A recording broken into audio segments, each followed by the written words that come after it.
Hi, I'm Jamie from Sci-Fi-Vision. Thanks for talking to me. I appreciate it. I very much enjoyed the 8 episodes that we got. Oh, Oh, nice. thank you. So Mallory, I'm going to start with you. Obviously, this is tells an important story, but it also has a lot of difficult subject matter. What were some of the things that you found difficult emotionally to film?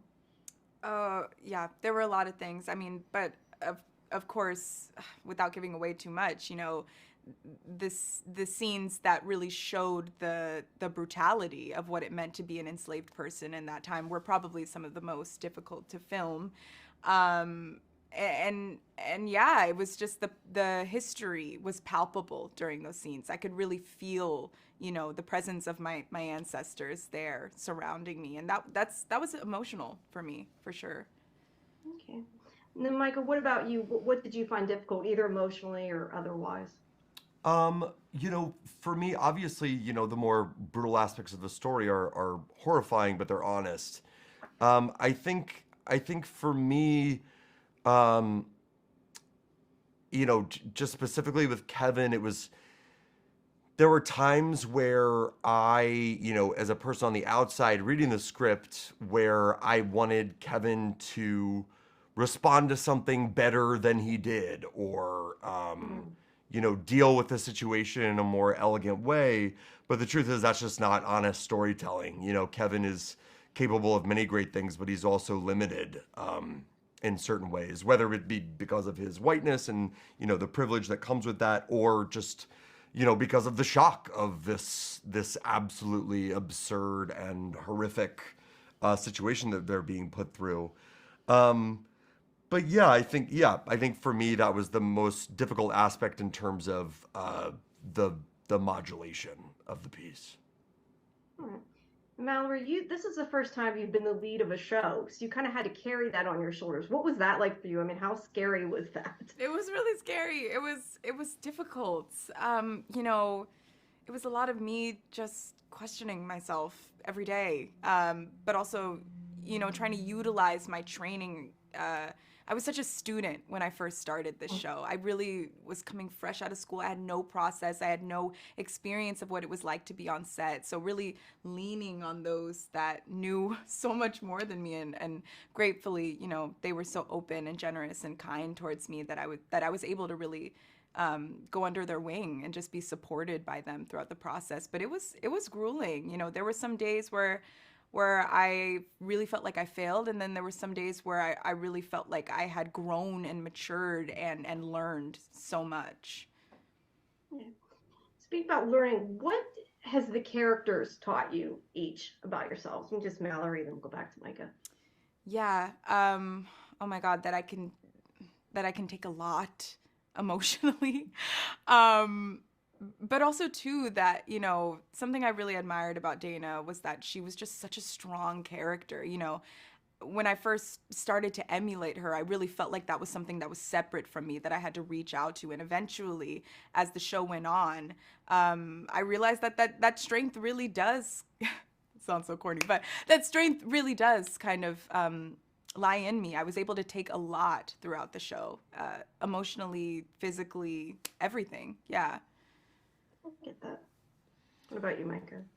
Yeah, I mean, I think the best scripts give you characters that you can never scrape the bottom of the barrel, right? You know, Especially in a television show, right? You want something that's you're going to spend time with people who are so deeply complicated and exist in gray areas and rise to the occasion and fail. And so I think uh, Brandon is uh, such a deep excavator of whomever that he's writing, um, that it left me at the end of the season just feeling like it's hard to know what I've learned because I feel like I'm in the middle of it. This is just not a person or a story that I'm like ready to let go of. I still feel very much in the center of that process. But I also just learned from the work. I mean, and from everybody on set and their different ways of working. I'm speaking as an actor now, apart from sort of like who the characters are. Mallory has a voracious curiosity and excavate scenes, to their deepest thing. I think there's probably scenes that she's still writing notes about. She's just that's the kind of detail-oriented actor that she is.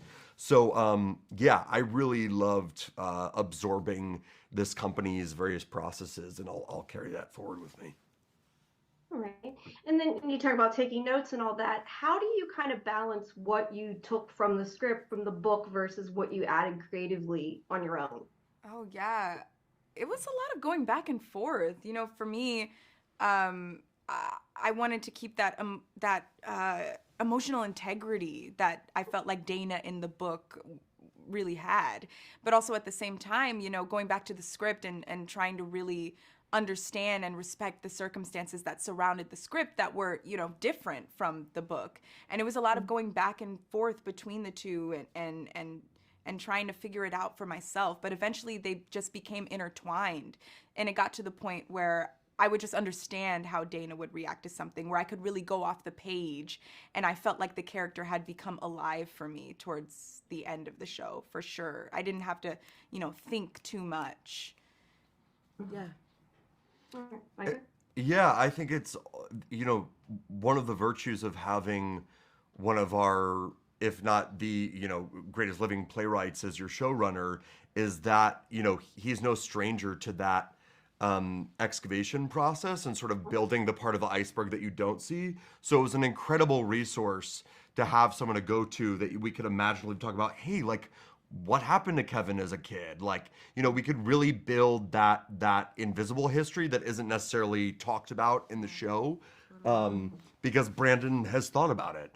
And so we could sort of collaborate and, build those backstories together. And Brandon, I think, like all great writers, though it's all his vision, he would take little pieces of our personalities and our lives and just like, pinprick them in there. Because he knows that, ultimately you can't escape yourself even when you're playing a character. Right, I get that. Do you two have a favorite scene that you can kind of tease without teasing too much, I guess, without giving it away? I feel like I'm gonna give it away if I say this, but yeah, there's like a particular scene. I will say it's in episode 5, Okay. where